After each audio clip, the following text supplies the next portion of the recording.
One of the Tyler Perry movies I love the most is Why Did I Get Married? And it's a two-part movie. Why Did I Get Married? And Why Did I Get Married 2? And then I think a third one is coming out, Why Did I Get Married Again? Which I can't wait for. And today I just want to talk about the relationships, the dynamic between the four couples, right? So first, let's discuss let's discuss Angela and Marcus. And I'm gonna put a picture of that pair so you guys can have, if you watch the movie, so you can kind of like refresh your memory as to who these people are. And if you haven't watched the movie, I suggest you watch it.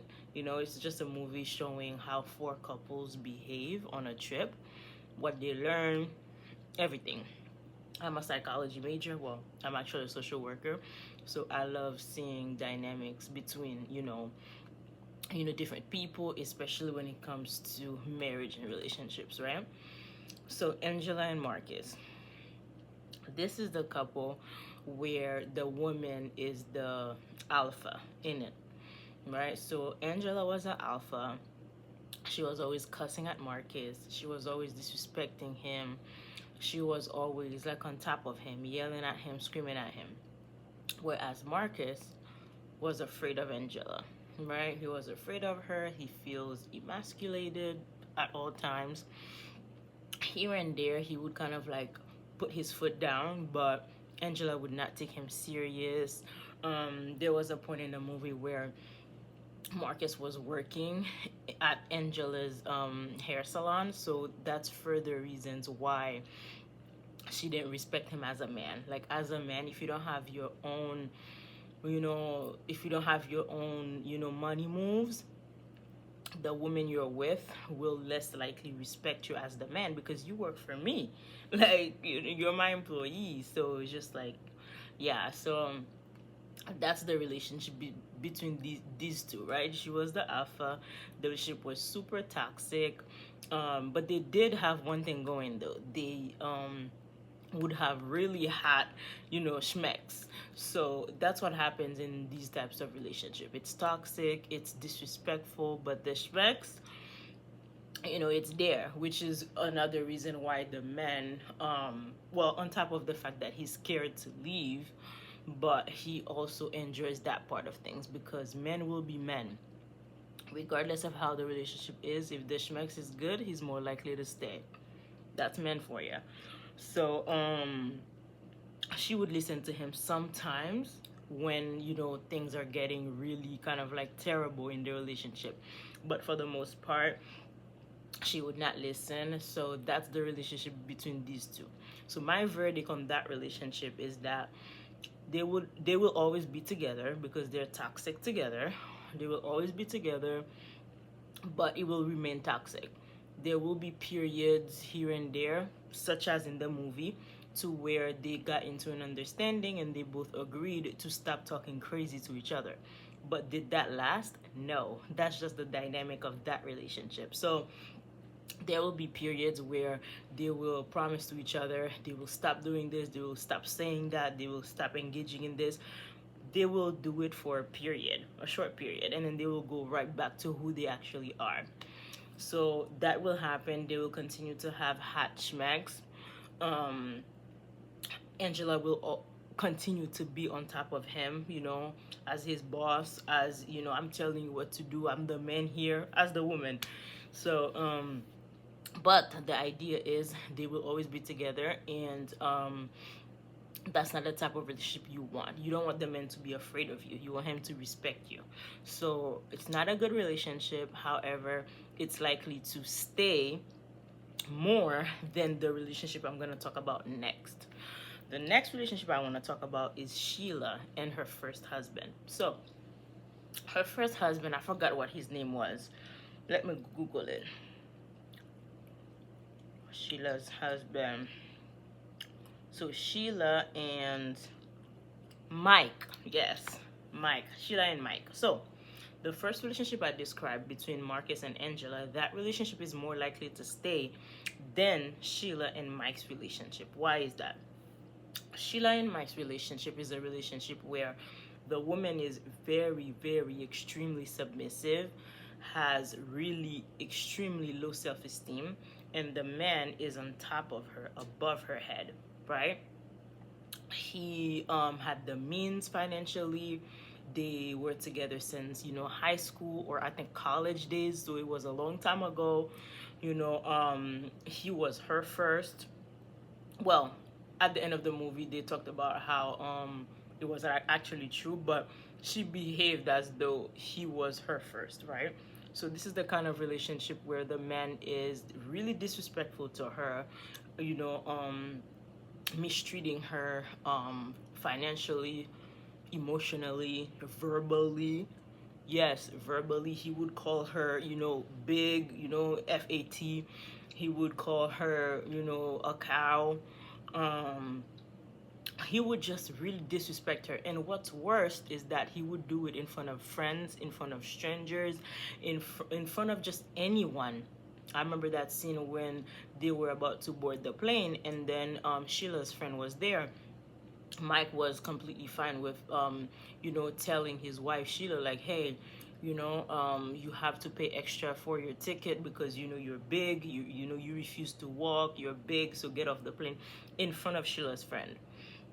And it turns out that Mike actually cheated on Sheila with that friend, and that's why they ended up getting the divorce. So that relationship is never good. It will never work out, which it didn't. They ended up getting a divorce. A relationship where the man is disrespectful to you, just doesn't see you as more than a dirty towel, obviously it would never work. um, he even, they talked about how he physically mistreated her, during the sequel, right? They talked about it. We didn't see it physically played out, but they did talk about how, like, yeah, the first apartment we got, right out of college, pushed me on a wall, and my nose bled on this and that wall, this and that. So it was talked about that he even physically mistreated her, right? So he would not only verbally abuse her, emotionally abuse her, and humiliate her in front of like everyone, but he would also physically do it. So that relationship would never work. And the idea is they started dating when they were really young, like back in college. These types of relationship often don't work out, as you guys can see in Christy and Desmond's relationship, right? When you start dating when you're like really young, like in childhood or even in college, the person has a tendency of kind of like just, there's no more spark. Like they just know everything. Like you were there when they were still, becoming, like they see you as like a sibling. There's, you know what I mean? So it's hard to maintain anything romantic there. So that's the second couple. The third couple, which was my favorite couple, is Diane and Terry. So this couple is literally my favorite couple, and that's the kind of relationship you should strive to have. Oh, before I even get to the third couple, let's go back to the second couple, which is Sheila and Mike. That relationship obviously will never work out. That's the verdict. You don't want to have that relationship to where the man is literally, he hates you. Like he hates you. He just have you around because, hey, everything's in both of our names. We have friends in common. Like, hey, okay, stay here on that side of the bed. I'll stay here.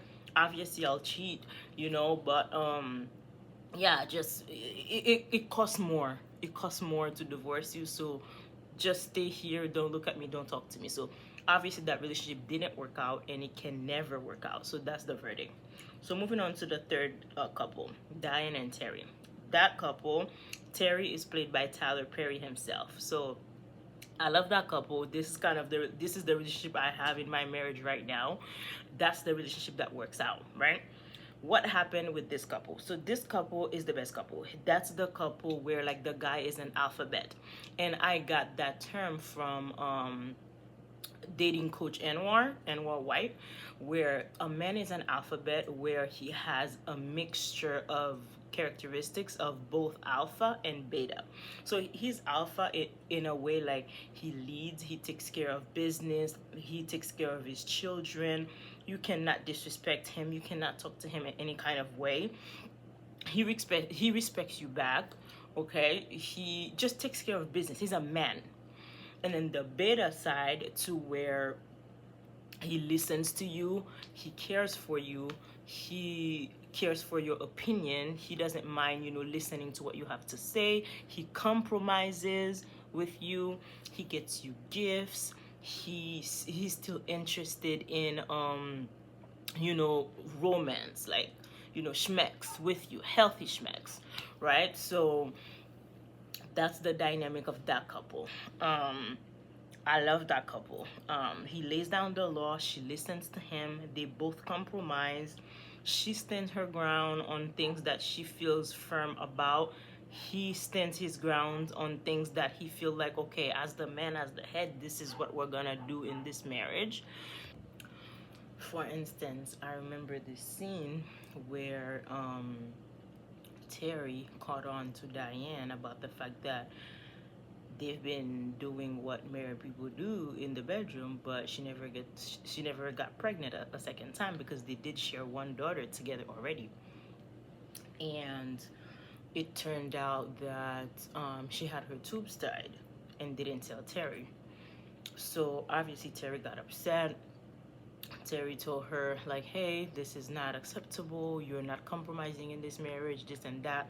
And he actually left the house. So that's him putting his foot down, like, hey, if you disrespect me, obviously you don't want to be married. And we saw some pushback from Diane saying, hey, I'm a lawyer, I have a career, you cannot try to push me back in the 50s trying to keep me pregnant at every turn. So that's her putting her foot down, sharing her beliefs, what she does not want to do, etc. But at the end of the day, they both compromise. They compromise on having a second kid, and that is it. That means even if Terry wanted more kids, that was not going to happen. That could be the end of the marriage. Diane would not care. Like, she would care, but I don't think she would have budged, okay? Because they had to compromise on the second one. So obviously that's it, right? So this is the relationship you want to have. This is the marriage I actually have right now. It's a matter of, we both respect each other. We both understand that we deserve respect. Conversation is what's important in our marriage. It's what's important, it's what we do, and it's how we resolve things, right? So that couple is they're gonna have normal relationship problems, nothing toxic going on. I mean, in a relationship, obviously you're gonna have, disputes and debates and just conversations that are like tough, that you have to kind of like work through. But that couple, they're healthy. They are obviously gonna have fights, but they're gonna get back together, they're gonna resolve it, and they're gonna go right back to living their normal married life. This is a healthy couple, the healthiest couple of the bunch. The last couple, it's Perfect Patty and her husband. I don't remember what her husband's name is. Hold on. Patricia's husband. And why did I get married? Gavin. That character is played by Malik Yoba. So Patricia, also known as Perfect Patty, her husband was Gavin. So that relationship was never gonna work out. So she's a psychologist, and she insists on psychoanalyzing their marriage, the fact that they lost a son. She never opens up. She thinks she knows everything. She even helped out the 3 other couples with their relationship problems, but her relationship, she never discusses it with anybody, not her close friends, the circle, not her husband himself. They didn't talk about her having a diary of some sort. So everything kept mounting up inside, right? That's why they called her Perfect Patty in the movie, to the point where that name comes from the fact that she acts perfect. She acts like she always has it together. She never has any marital problems. And that's the kind of mentality you want to stay away from. Whenever you see someone act like that, they are fake. They cannot be a good friend. They cannot be a marriage mate. You have to talk. We have that ability for a reason. Why do you think a mouse can't talk? They don't need that ability. Whereas they know how to converse between themselves. So as humans, we need to talk between ourselves, amongst ourselves. So someone who refuses to talk and have a conversation and let at least one person in, that person cannot be saved. Like, if you're not gonna let your husband in, the person you share a bed with, a life with, at least share it with one best friend. Say something. Open your heart. One time, twice in a month, something. Anyway, so obviously Perfect Patty and Gavin got a divorce because everything was bubbling up. The fact that they lost a son, they kept secretly blaming each other to their, respective friends. Um, it was never gonna work out. Of course, they were on the same intellectual level, so he had a really good position. I think he was like a director of some sort, of some kind of office. I can't remember what he does, but she was a psychologist. She wrote books, all of that good stuff. Used to go to these seminars, all of that good stuff, right? So they both had resources, but that's not enough to run a marriage, right? That's not enough. That's not enough. Of course, that relationship ended. Like I said, you cannot have a marriage where one person doesn't talk. And then they got divorced, obviously, right? So now let's talk about the second part of the movie. In the second part of the movie, you remember I told you that Sheila and her first husband had a bad marriage to where he was, mistreating her in all the ways possible. So they got divorced and she remarried. She remarried Troy. Now, that relationship is gonna work out because Troy is an alphabet man. So he leads, he takes care of business. However, he also treats Sheila with kindness and things like that. However, there is something about that couple that if they don't get it together, in terms of if they don't lock in, if they don't have the conversations, spend as much time together, like, and keep their business amongst themselves, they might not make it. The reason why I said they might not make it is because when it comes to a man rescuing you from a bad marriage and he ends up marrying you, he sees what you are used to. Men are like that. Some men will see what you've been through and they will treat you better. Most men will see what you've been through and continue to treat you like that because that's what you're used to. They saw you go through that. So they don't have to do much. So basically, Troy rescued her from her bad marriage and he married her after Sheila got a divorce from Mike, right?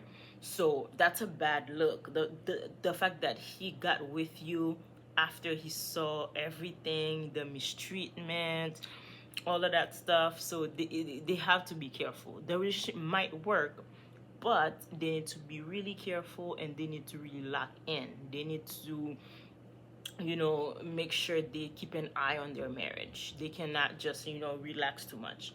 No. Because I remember this scene in the second, part in the sequel where he raised his voice at her. He was like, I said I don't want people in our business. Like, and I'm like, whoa. Like, so he basically saw what you've been through and he doesn't have to kind of like, in his mind, he doesn't have to do anything different because you're used to that. He rescued you. So you should be grateful he even wants you kind of mentality, right? What else do I remember him doing that was like a huge red flag? Yeah, so they have to really be careful. So on the sequel also, Sheila's not the only one who got remarried. Perfect Patty got remarried. Remember, as I said in the first Why Did I Get Married, she divorced Gavin because they just kept everything in, right? So they got divorced. She got remarried. Well, not remarried. She got introduced to a man, which is The Rock at the end of the movie. They showed it as like they met on one of those seminar campuses that she usually goes to give psychological talks at. So they met, she was smiling from ear to ear. So basically it shows that these two are gonna start dating. We don't know if they got married. We don't know if Tyler Perry is gonna show that they got married in the third Why Did I Get Married Again. But it doesn't seem likely, because when I went to Tyler Perry's Instagram, I didn't see Perfect Patty, which is played by Janet Jackson, as one of the cast members. Not only that, I didn't see The Rock as a cast member either. So I don't know what's going on with that couple, if they're gonna continue the storyline with other people, but they're gonna continue the storyline nonetheless. I don't know what Tyler Perry has up his sleeves. But either way, y'all, this is one of my, favorite kind of like Tyler Perry threequel movie. So this is kind of like me dissecting the marriages and what I thought about them. So if you watched the movies 1 and 2, comment below. If you're planning on watching the third one, also comment below. Let me know if I got anything, differently than, you would have a take on in the comments. Let's chat it up. Let's dissect it together. Let me know if the ideas I have on the couples match yours. Like, let's just talk about it. Okay, so I'll see you guys in the comments, and I will see you on my next video.